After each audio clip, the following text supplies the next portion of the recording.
Bonjour à toutes et à tous, bienvenue dans Libre Ensemble. Je suis ravie de vous accueillir aujourd'hui pour votre nouveau rendez-vous de la laïcité. Et on s'interroge aujourd'hui sur le rapport qu'il peut y avoir entre santé mentale et précarité. Tel le titre de notre émission, un cercle vicieux. Et oui, la précarité peut générer des problèmes de santé mentale qui eux-mêmes généreront de la précarité. On va le voir avec nos trois invités que je suis ravie de recevoir.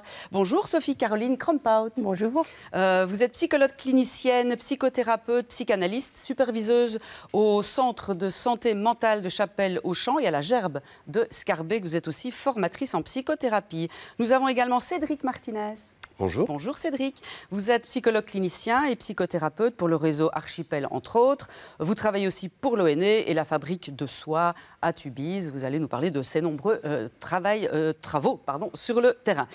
François-Xavier Polis est là également avec nous. Bonjour François-Xavier. Bonjour Catherine. On dit souvent fixe, on vous appelle fixe pour tout un chacun. Vous êtes psychiatre de l'adolescence au centre neuropsychiatrique Saint-Martin et à Dave. Et depuis 2016, vous êtes aussi fondateur de l'Atanor, une unité spécialisée qui reçoit des jeunes entre 15 et 18 ans. Vous allez nous en parler. On va peut-être d'abord commencer par définir la santé mentale. La précarité, on voit, Christine Mailly du réseau de lutte wallon contre la pauvreté dit souvent que la précarité, c'est l'absence de droit à l'aisance. La santé mentale, comment est-ce qu'on pourrait la définir? Qui veut, en quelques mots, nous définir la santé mentale? François-Xavier? Pour moi, la santé mentale, c'est une capacité de s'adapter au mouvement de la vie. Si vous êtes déjà un petit peu sur la réserve en temps normal et que la crise arrive, vous n'allez pas savoir vous adapter. Et donc cette santé, c'est vraiment cette souplesse qu'on va avoir pour pouvoir affronter la vie et se déployer dans la vie. Très bien.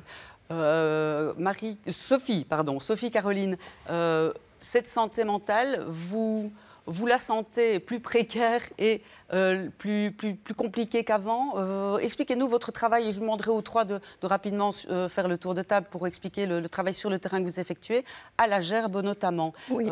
Quel public recevez-vous? Quel est le concept de la Gerbe en fait?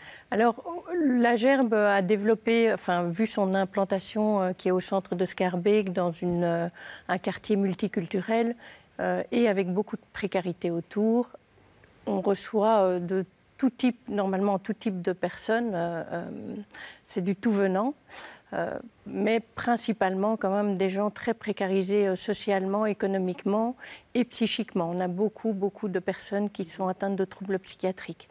Et une des particularités de la Gerbe, c'est de travailler sur du communautaire. Donc on a par exemple un accueil de 9h à 17 pour toute personne qui se présente à la Gerbe sans rendez-vous. Ce qui est rare, évidemment. Ce qui est très rare. Prendre rendez-vous avec oui, c'est rare et c'est d'autant plus rare que ce sont des thérapeutes qui accueillent. Alors, thérapeute au sens large, assistante sociale, psychomotricienne, psychologue, psychiatre. Voilà, tous les gens qui y travaillent peuvent recevoir le tout venant à n'importe quelle heure entre 9 et 17. Et, très important, gratuitement, ou en tout cas, chacun mettra selon ses moyens. Alors, chacun met pour payer la consultation. Oui, selon ses moyens, selon ce qui est possible pour eux dans la période dans laquelle ils sont à ce moment-là. Et on a beaucoup, effectivement, de sans-abri ou de personnes qui vivent dans la rue, qui peuvent venir passer du temps dans le centre sans spécialement avoir de rendez-vous. De là a été développé un atelier qui s'appelle Café Papote, où effectivement, ça a démarré avec une machine à café dans la salle d'attente pour ces personnes-là. Et puis, c'est devenu du communautaire, où on fait à dîner avec eux, où on va voir une exposition culturelle. Voilà, on fait toute une série d'activités de cet ordre-là. Et où il y a le vestiaire social aussi, où les personnes peuvent venir prendre des vêtements. Voilà, donc c'est vraiment toute une infrastructure qui s'offre au-delà des consultations à la précarité cliniques. François-Xavier, vous à Atanor, je le dis bien, vous avez remarqué une précarisation ces dernières années. Bon, déjà, pourquoi avoir fondé cette structure qui reçoit spécifiquement des jeunes entre 15 et 18 ans? Et est-ce que vous voyez que cette précarité a augmenté ces dernières années, depuis la crise Covid? On dit souvent que la santé mentale post-Covid a été très, très compliquée, en tout cas, c'est aggravé. Ce que j'ai vraiment ressenti, c'était des effets de l'individualisme. Donc, je suis passé d'avoir des ados qui faisaient pas mal de passages à l'acte dans l'agir, donc dans casser des fenêtres, consommer, avec des adolescents qui vont être plutôt enfermés dans leur chambre. Et donc, on s'est rendu compte qu'il fallait vraiment créer une structure pour réapprendre à vivre ensemble avec la base du communautaire. Et donc je trouve que la précarité se retrouve souvent dans la pauvreté des liens. Plus que je ressens moins peut-être la précarité financière, même si elle est là. Par contre, c'est sûr que on sait qu'on a plus ou moins 10% des jeunes qui n'arrivent pas jusqu'aux soins. Et donc, il y a vraiment quelque chose, une question à se poser sur comment on va aller chercher ces 10% de jeunes qui sont ni à l'école, ni dans les soins, et qui sont, eux, vraiment en difficulté. Et qui ont vraiment besoin de... Est-ce qu'ils sont au courant qu'ils peuvent se rendre chez vous? Peut-être pas suffisamment. À quel moment ils se disent, je vais faire la démarche d'eux? Parce qu'on peut se dire, ce centre-là où les psys, c'est pas pour moi, il va falloir payer, ce n'est pas accessible. Hein. On va reparler aussi beaucoup de l'accessibilité aux soins, qui est aussi dans le cercle vicieux de la précarité. Parce que quand on ne peut pas remplir son frigo ou qu'on a du mal à se nourrir, on ne pense pas à aller chez le psy. On se dit, ce n'est pas pour moi. Mais actuellement, il y a le problème de l'accessibilité financière, mais il n'y a surtout plus accès au psy. Enfin, trouver un pédopsychiatre aujourd'hui en Wallonie-Bruxelles, moi, j'y arrive pas en tout cas. Et donc, il y a une grosse difficulté d'accès aux soins qui est catastrophique. On a une augmentation de 250% des demandes depuis le Covid. Je trouve que ça ne s'est pas fort ralenti. Et puis, il y a vraiment la difficulté financière. Les psychiatres sont bien remboursés. Les psychologues de première ligne maintenant aussi, mais ça reste une difficulté. Puis aussi une difficulté de mobilité. Il faut avoir les moyens aussi de se rendre, le temps. Enfin, quand on est pris dans la vie de tous les jours, surtout les familles monoparentales, comment est-ce qu'on peut soutenir quelque chose de cet ordre-là? Et donc, je trouve qu'il y a cette précarité financière, mais il y a aussi cette difficulté de pouvoir compter sur les autres, recevoir des autres, s'appuyer sur les liens pour pouvoir construire quelque chose avec un thérapeute dans son bureau. Comment ça se passe à la Tanor? Est-ce que vous recevez tous les jours? Est-ce qu'il y a des heures où, comme à la Gerbe, on peut venir frapper? Il faut prendre rendez-vous? Vous avez combien de... Est-ce que vous avez une structure en interne? Les adolescents peuvent y dormir? Ou et vous avez un nombre à ne pas dépasser dans les consultations? Comment ça s'organise? Donc c'est un séjour hospitalier, donc on dort à la Tanor. Il y a 20 lits. On ne débarque pas comme ça. Il faut prendre un rendez-vous de préadmission. Il faut plus ou moins 2 mois pour l'instant, je pense, pour avoir un rendez-vous. Donc, c'est une longue liste d'attente. Et pour ça, on a développé un partenariat avec l'hôpital général, le CHR de Namur, avec l'équipe de pédiatrie qui, eux, ont des lits de crise. Et donc, je vais travailler plusieurs fois par semaine là-bas, où je peux recevoir aussi des gens qui sortent des urgences pour les orienter et peut-être avoir un accès à des lits plus rapidement en pédiatrie. Donc, on a, face à cette difficulté d'accès à l'unité de la Tanor, où c'est des séjours de 8 semaines, donc le turnover n'est quand même pas si évident, on a créé du coup un dispositif pour pouvoir rentrer plus vite. Oui, juste pour intervenir, c'est de là l'importance du réseau, puisque effectivement, eux sont peut-être plus en seconde ligne que nous.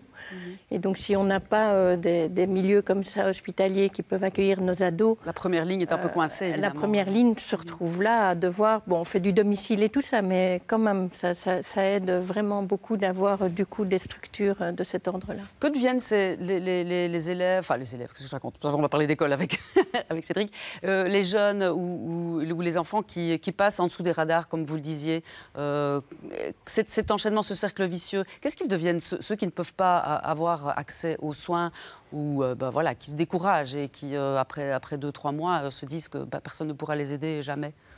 Une fois que le jeune décroche de la ligne scolaire, on sait que s'il n'a pas son CESS, il y a des grandes chances qu'il se marginalise. Et donc, on sent que le décrochage scolaire, pour l'instant, est vraiment une alerte dont on devrait pouvoir tenir compte pour pouvoir réagir par rapport à cette marginalisation des jeunes. C'est que 10%, donc il y a 90% des jeunes qui vont mieux. Qui vont pas trop mal, en tout cas qui tiennent, mais il y a ces 10% de jeunes qui sont inaccessibles. Et donc, oui, forcément, il y a une précarité qui va être là, une marginalisation. Et donc, c'est les fameux NEET, N-E-E-T, qui sont ni au travail, ni à l'école, pour lesquels il y a des projets européens. L'armée développe aussi des projets, mais c'est vraiment un gros souci actuel. Je pense. Et c'est de plus en plus tôt. Voilà, Sophie-Caroline, vous avez, vous, à la Gerbe, tout public. Enfin, je veux dire, ce ne Oui. sont pas uniquement des enfants, c'est des familles et des gens de tout âge. Oui, oui, tout à fait. Et pour rebondir sur ce que François-Xavier dit, il y a de plus en plus de retraits scolaires de plus en plus jeunes, de plus en plus tôt. Vers 12-13 ans, le passage entre primaire et secondaire, on a de plus en plus d'enfants qui restent à la maison et où les parents sont démunis. Donc il y a vraiment tout un travail de tissage et de maillage de liens qui se fait avec nous pour arriver à les ramener à quelque chose. Alors ce qui est pas mal, c'est qu'on arrive à les faire venir à la Gerbe ou nous aller chez eux et puis petit à petit à les transférer dans des structures plus conséquentes, quoi. Ces enfants, ces jeunes de 12-13 ans, vous les côtoyez. Cédric Martinez, donc vous êtes psychologue clinicien et psychothérapeute pour plusieurs endroits. Je travaille dans une institution pour enfants placés par le juge de 0 à 6-7 ans. Je travaille également en service de santé mentale sur la région de Tubize et également quelques heures en consultation au niveau de Braine-le-Château et de Tubize dans le cadre dans une école de devoirs, la fabrique de soie en effet. Et c'est dans ce cadre-là que je rencontre en effet des jeunes d'âge variés, allant de 8 ans à 17-18 ans, à leur demande. C'est assez récent. Donc la fabrique de soie, c'est une école de devoirs qui a été mise en place par... Il y a un espace de créativité, un espace d'accueil. C'est un peu plus qu'une école de devoirs. Il y a vraiment une émulation et une ambiance, j'ai envie de dire, très contenante, très sécurisante et rafraîchissante en fait. Voilà, on a voulu dépasser la simple école de devoirs où on refait un petit peu des calculs avec les enfants. D'ailleurs, pour preuve, il y a un psychologue, vous, qui êtes là. Est-ce que ça a été bien accueilli par les familles, par les enfants? Vous êtes là depuis combien de temps et quel est le travail que vous effectuez? C'est à peu près du mois de mai, donc c'est assez récent. Je n'ai pas encore beaucoup de retours par rapport à cela. Ma première impression, ainsi que celle d'Anne, la coordinatrice, c'est que j'étais assez étonné du fait que ça a pris relativement bien.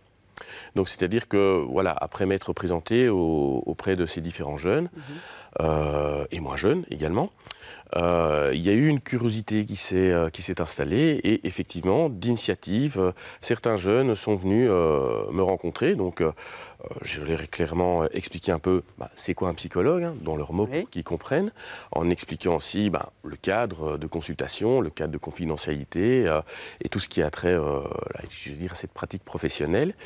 Et voilà, donc les séances se sont mises progressivement, de manière régulière, et un travail peut commencer à se tisser.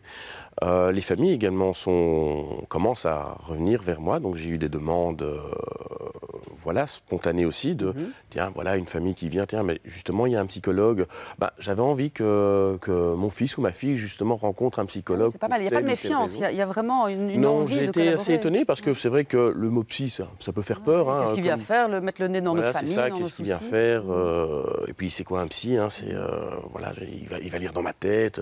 Enfin, je veux dire, tous les clichés qu'on peut avoir d'un psychologue, comme vous le disiez, c'est parfois difficile de franchir la porte, soit d'un psy ou d'un service de santé mentale. Voilà, là, je n'ai pas senti cette crainte, mais plutôt une curiosité et un élan. Tiens, mais tiens, tu vas pouvoir m'écouter et tiens, mais qu'est-ce que tu peux faire pour moi? Voilà, donc ça, c'était un peu mon point d'étonnement quand j'ai débuté cette activité professionnelle, avec aussi de chouettes activités. J'allais dire, comment vous travaillez avec ce public précarisé, entre guillemets? Est-ce que c'est différent? Ou est-ce que finalement, ce sont des enfants, des ados, des adultes qui ont besoin d'écoute? Je vais vous répondre. Après, c'est vrai que ce serait intéressant qu'on définisse aussi, comme pour la santé mentale, la précarité, parce que, voilà, il faut voir un peu comment on se la représente. Il y a différentes dimensions. Il y a beaucoup de stéréotypes aussi. Il y a beaucoup de stéréotypes, et je ne voudrais pas tomber justement dans certains stéréotypes. Alors comment je travaille? Voilà, je les accueille à la demande, en fonction de ce qu'ils ont envie de partager, d'expliquer dans les choses moins chouettes, que ce soit à la maison, à l'école. L'école, c'est parfois des milieux assez durs, mais aussi à la maison, en leur expliquant quand même donc, tout le principe de secret professionnel, de confidentialité et tout ce qui peut se passer. Aussi. Dans ce cadre-là, j'ai commencé également des activités communautaires. donc avec un co-animateur justement de la fabrique. J'ai été aussi assez étonné de la participation en fait, de ces jeunes et qui alimentent vraiment les activités. Moi, naïvement, je me suis dit, il va falloir aller les chercher, partir à la pêche, un peu comme on dit. Et en fait, pas du tout. Spontanément, ils s'inscrivent. Donc, ce sont des activités communautaires où ils peuvent s'inscrire à la demande, de manière spontanée. Et voilà, ça tourne autour de certains thèmes. Celui de la semaine dernière, je veux dire, dans la mouvance, de la campagne Hope, c'était sur le harcèlement. Et voilà, on a pu construire certaines activités, des lieux de partage. Comme quoi il en manque, hein, vous disiez aussi, retisser du lien et offrir... Oui, tout à fait, avec vraiment des questions très pertinentes de la part de jeunes de 10-12 ans. Très pertinentes avec des mises en situation, des expériences qu'ils ont vécues. Une jeune a pu expliquer qu'une de ses amies s'était faite harceler, en tout cas embêtée par un groupe de jeunes et qu'elle a pu aller l'aider. Et voilà, et donc toutes ces mises en situation, ça permet un peu de faire penser et le groupe et certains enfants. Et voilà, donc ça c'est, je veux dire, en tout cas comme premier résultat, c'est très satisfaisant et gratifiant. Vous vouliez nous redéfinir, puisqu'on a défini la santé mentale, la précarité. C'est vrai que la précarité, il faut voir un peu comment on l'a définit. Moi, je me l'aperçois plus comme un ensemble de facteurs déstabilisants, mettant les personnes dans de la vulnérabilité et les empêchant peut-être de se projeter eux-mêmes dans leur vie. Et ça recouvre différentes dimensions. On a effectivement en tête la dimension financière, économique, mais il y a la dimension psychologique aussi, il y a des dimensions sociétales, la dimension de réseau aussi, le retisser du tissu social, c'est aussi important. Donc voilà, c'est un terme assez complexe et je pense qu'il faut vraiment avoir toutes ces dimensions en tête pour penser justement les solutions afin de résoudre cette précarité et d'offrir des espaces de parole, des espaces de pensée pour que les personnes soient accompagnées, être portées pour qu'elles arrivent enfin à se porter. François-Xavier et Sophie Caroline, justement, cette précarité, il ne faut pas la stigmatiser, hein, comme on le disait. Vous travaillez comment? Est-ce que vous faites fi de cette précarité, François-Xavier, quand vous avez ces jeunes-là? Ou est-ce que d'emblée, vous voyez que le souci de santé mentale peut parfois dépendre de facteurs socio-économiques comme avoir un logement, avoir une structure familiale sous un toit classique et que ça pourrait aller mieux dans quelques semaines si on mettait en place... Enfin, quoique, c'est pas facile non plus de... On pourrait prendre l'exemple des mineurs non accompagnés, donc les migrants, où on sent que déjà avoir leur papier, ça leur permettrait de se sentir mieux. De se sentir un tout petit peu mieux, avoir une place, pouvoir rechercher leur famille. Enfin, on sent parfois que la santé mentale vient faire un petit peu sparadrap ou jambe de bois sur un problème qui est quand même plus large et que... moi, j'ai vraiment le souci d'accueillir des personnes précarisées parce que je sais qu'ils vont avoir plus de difficultés à se déplacer. Enfin, comme je disais tout à l'heure, je me répète un peu, mais donc on va avoir un soin particulier pour des personnes précarisées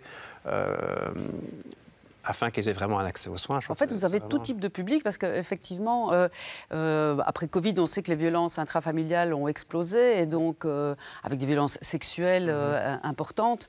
Et voilà, ça, effectivement, ce sont des problèmes qui sont très différents d'un ménat non accompagné qui recherche ses parents. Vous devez faire face à des cas tout à fait... donc, au cas par cas, vous devez travailler différemment, j'imagine. On reconstruit un dispositif autour de chaque patient, en fait, même si on a des balises. Combien vous avez de 20 jeunes. Mais c'est vrai que vous parlez de violences sexuelles. On a 75% de filles dans notre patientèle. Et la plupart ont subi des traumas sexuels. Donc c'est vraiment... Les filles, pourquoi? Parce qu'on dit souvent que les filles parlent plus que les garçons. Les garçons s'enferment sur eux-mêmes ou pas forcément, non? Oui, hein, donc il y a une part de ça, mais il y a quand même une part aussi du patriarcat qui emploie l'enfant et la femme comme un objet sexuel. Et ça, c'est catastrophique, c'est presque irrécupérable. Si, il ne faut pas dire ça, pas irrécupérable, mais il faut se rendre compte de l'impact que les traumas sexuels ont sur les jeunes filles qui enfin commencent à parler. Je pense qu'il y a quelque chose de ça aussi. Qui parlent de plus en plus. Hein. Oui, qui parlent de plus en plus. Je voudrais réagir par rapport à ce que vous dites et tout ce qui se dit au niveau de la précarité. Je pense qu'il y a aussi une priorisation au niveau des besoins à satisfaire. C'est-à-dire que, bon, je vais prendre un exemple. Il y a plusieurs années, j'ai eu une expérience professionnelle dans un centre pour traitement de toxicomanes. Donc avec des personnes précarisées. Bon, voilà, il y avait dans toutes les dimensions, j'ai envie de dire.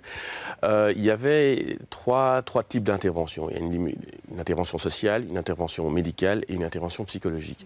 La personne en difficulté a besoin directement de son logement. Donc, le vecteur social était particulièrement investi, de même que le vecteur médical. Pourquoi ? Parce que la personne qui est dans sa turpitude a besoin d'avoir son logement, elle a besoin d'avoir directement, j'ai envie de dire, un IRS ou quelque chose comme ça. La personne en traitement de substitution a besoin directement d'avoir sa méthadone. Sinon, elle ne va pas aller bien. Je veux dire, Et après, on peut commencer un travail plus... Après, donc il faut pouvoir régler, j'ai envie de dire, les urgences directes pour baisser le niveau de stress des personnes, redonner de la disponibilité et pouvoir rendre accessible cette capacité de pensée auprès de ces personnes. À la Gerbe, oui. À la Gerbe, ce qui se passe, c'est qu'on accueille en fonction de la demande. Donc il y a des personnes qui peuvent venir avec des demandes de papier, de régler leurs papiers. Il y a des personnes qui sont au CPAS, qui viennent de perdre leur carte médicale puisqu'il y a eu des coupes dans les budgets. Bref, oui, il y a de tout. Et donc, c'est vrai que la porte d'entrée, qu'elle soit sociale, j'ai envie de dire logement, c'est juste de l'aide, effectivement. Et de la flexibilité. Et vient, tout à fait, de la souplesse et de la flexibilité, et vient se greffer à ça les autres intervenants en fonction de ce qu'on peut ressentir. Oui. Qui émerge tout doucement là en fond. Tout à fait. Donc, tout est une question de temporalité aussi. Temporalité du patient. Et tout c'est... Oui, et c'est vrai que, par exemple, on le voit en consultation, les personnes qui ne savent plus se projeter ou qui n'ont plus de repères, qui sont bloquées chez eux, et qui n'ont pas, en tout cas, cette énergie d'aller vers le service de santé mentale ou chez le psy, le cadre doit pouvoir s'adapter et s'ajuster justement à leur fragilité. Et donc, les visites à domicile, voilà, le cadre doit pouvoir se travailler pour se calibrer au niveau du profil de fragilité du patient. Il y a des personnes qui ne savent pas se payer un billet de STIB pour venir. Donc, nous, on se déplace chez eux. D'accord. Tous ces gens qui manqueraient d'accessibilité aux soins de santé, justement, est-ce que c'est caricatural si je dis qu'ils finissent à la rue? Et c'est vrai qu'on voit beaucoup de personnes en rue, dans les SDF, hommes et femmes, qui ont l'air d'avoir perdu leur santé mentale, qui ont l'air d'être déconnectés de la réalité. Est-ce qu'à un moment donné, c'est ça le risque, c'est de retrouver toutes ces personnes qui, en fait, étaient tout à fait saines d'esprit, on va dire, voilà, je stigmatise de nouveau, mais se retrouvent dans une dissociation de la réalité, en quelque sorte. Alors, l'expérience qu'on a à la Gerbe, c'est qu'effectivement, on a beaucoup de sans-papiers et de personnes dans la rue.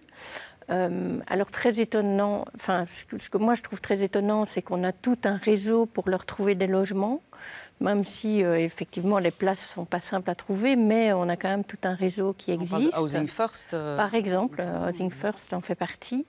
Mais ce qui est intéressant, c'est qu'ils peuvent venir passer toute la journée de 9h à 17h dans le centre, à boire un café, prendre de quoi se nourrir, papoter avec les autres, etc. Et puis, ils retournent dans la rue. Oui, en fait, c'est ça. Parce qu'il y a des troubles psychiatriques qui font déjà un peu très trop tard. compliqué. C'est difficile à dire. Voilà, c'est ça. Parfois, il faut prendre le problème, comme le fait François-Xavier, plutôt alors dans l'enfance et l'adolescence. Voilà. Il y a quelque chose de préventif à faire, très clairement. François-Xavier ? Moi, c'est aussi ma crainte que le dernier asile devienne la prison. Ah oui, aussi. Parce qu'il y a la délinquance aussi, évidemment. Et qu'on retrouve des gens qui ont des problèmes qui doivent être soignés en prison parce que les hôpitaux psychiatriques réduisent leurs lits, parce qu'on réduit les temps de séjour à la demande des autorités. Et donc ça, c'est quand même aussi un gros souci. Il y a la rue, mais il y a aussi la prison, qui n'est pas un endroit pour soigner les gens. Vous êtes en train de nous dire c'est qu'il faudrait plutôt soigner la société, une société, qu'un individu. C'est ça qu'on devrait essayer de faire. Il faut vraiment soigner les liens, créer des fêtes de quartier, prendre soin de ses voisins, de sa famille. Enfin, il y a vraiment quelque chose à réfléchir du côté de la solidarité, parce que les choses se détricotent au niveau de l'État pour l'instant. On le sent bien qu'on a J'allais vous demander, il reste 3 minutes de cette émission, qu'est-ce que vous voudriez si on avait une baguette magique avec ce nouveau gouvernement, plus de moyens vraiment, parce que on a encore, ça passe encore sous les radars, vos manques de moyens, et les autorités ne prennent pas la mesure de l'ampleur de ce problème socio-économique en santé mentale. Oui, moi je veux bien. La difficulté des politiques, c'est qu'ils créent chaque fois des nouvelles choses et ils ne se basent pas sur le terrain existant. Les acquis que vous avez voilà. Sur le et terrain. donc il y a quelque chose qui coince à ce niveau-là. Donc on a une pluralité de propositions, mais qui ne rencontre toujours pas ce qui se passe au niveau du terrain. Donc c'est effectivement. Ils sont déconnectés du terrain. En partie, en tout cas. En partie. François-Xavier. De ce que je perçois, ils sont peut-être pas déconnectés du terrain, mais ils n'ont pas les mêmes objectifs que les nôtres. Eux, ils veulent créer des nouveaux projets. Il y a quelque chose de l'ordre de la communication. Actuellement, les politiques, il y a un peu un vide d'idées fédératrices actuellement. Et donc, il faut qu'ils puissent amener des choses qui bougent pour pouvoir montrer aux électeurs qu'on a bien fait de voter pour eux. Et donc, c'est là où le décalage se fait, où on est dans quelque chose de recréer une sécurité, pour qu'on puisse recommencer à penser, comme disait Cédric. Et eux, non, il faut que ça bouge, il faut que ça change, on doit faire plus avec moins. Et la déconnexion, je pense, c'est plutôt du côté de... Vous sentez que vous n'êtes pas écouté ? Du coup, vous oui, faites... Pour la province de Namur, il y a eu une réforme de la santé mentale des enfants et des adolescents. On a eu 16 équivalents temps plein. Une province comme Liège, on a eu 72 et on s'est demandé ce qui se passait. On a essayé d'en discuter avec les autorités. On n'a pas eu de réponse, quoi. Cédric ? Moi, j'ai envie de faire confiance. C'est-à-dire que j'ai envie de me voir optimiste par rapport à cette réalité. Bien, pour terminer cette émission. Comme on l'a dit, il faut recréer du tissu social, comme François-Xavier l'a dit également. Mais je pense que ce tissu social doit pouvoir aussi se recréer sur le plan professionnel. C'est-à-dire que se faire confiance de service à service, faire confiance aussi aux politiques, mais que les politiques nous fassent confiance aussi. Je crois que c'est ce cercle vicieux. Il faut peut-être essayer de trouver les ressources, ou en tout cas l'innovation, pour en faire un cercle vertueux sur plan psychologique, sociétal, social, à tous les niveaux. Je crois qu'il faut garder en tête aussi qu'on est tous des êtres humains avec nos forces, nos faiblesses, nos fragilités, et que c'est important d'aller demander de l'aide aussi aux autres. Bien sûr, et cette crise Covid a fait beaucoup de dégâts puisqu'elle nous a éloignés les uns des autres, coupés les uns des autres, et puis les crises économiques vont faire pareil aussi parce qu'on va faire un peu comme ça. Donc voilà, s'ouvrir aux autres et ne pas hésiter à aller vers vos structures dont je rappelle les noms. La Gerbe, on va mettre en incrustation en bas de cet écran, voilà, pour vous contacter lagerbe.be. Il y a aussi la Fabrique de soie à Tubize et à Tanor chez François-Xavier à Dave. C'est bien ça. C'est pas chez moi, mais... Oui, c'est pas chez toi. Donc, allez, ouvrons des lits encore plus. Merci tous les trois d'avoir été là. On se revoit l'année prochaine pour voir un peu les avancements politiques, notamment sur cette matière. On vous souhaite beaucoup de courage et beaucoup de travail et de motivation, parce que vous en avez besoin dans le formidable travail que vous faites. Merci à tous et merci à vous d'avoir choisi de nous suivre. On se donne rendez-vous la semaine prochaine pour un autre rendez-vous de la laïcité. Merci à tous. À bientôt.